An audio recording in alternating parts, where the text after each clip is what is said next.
Wow, I'm getting some pitted fruit. I mean, peaches and plums and all that kind of good stuff off of that.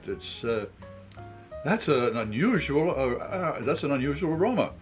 All right, well, let's see what the taste buds have to say.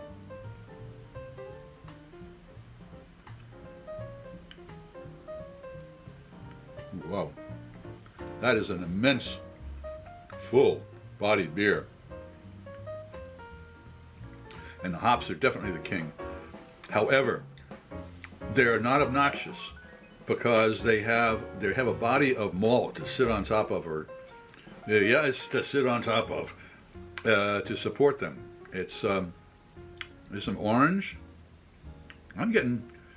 This is a 10-second beer. Yeah, it takes 10 seconds or so for your taste buds and your olfactory to get together.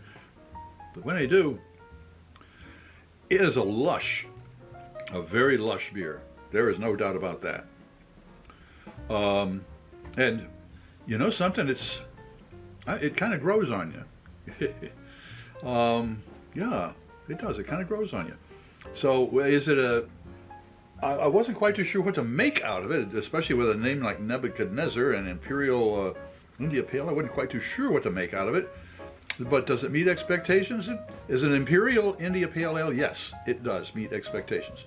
You folks have been asking for me to rate the beers now. From 1 star, they showed up to 5 stars. Whoa! Well, okay, I'm going to rate this one. I'll do it.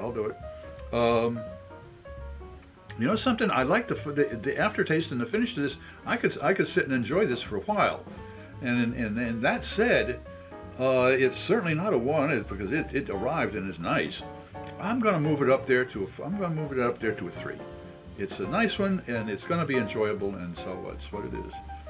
So, does it meet expectations? Absolutely. What am I going to rate it? I'm going to rate it a 3. If you enjoyed this presentation, please click on the subscribe button and the bell. That way you won't miss any of our presentations. A thumbs up would be great, share us with your friends, and a comment would be really appreciated.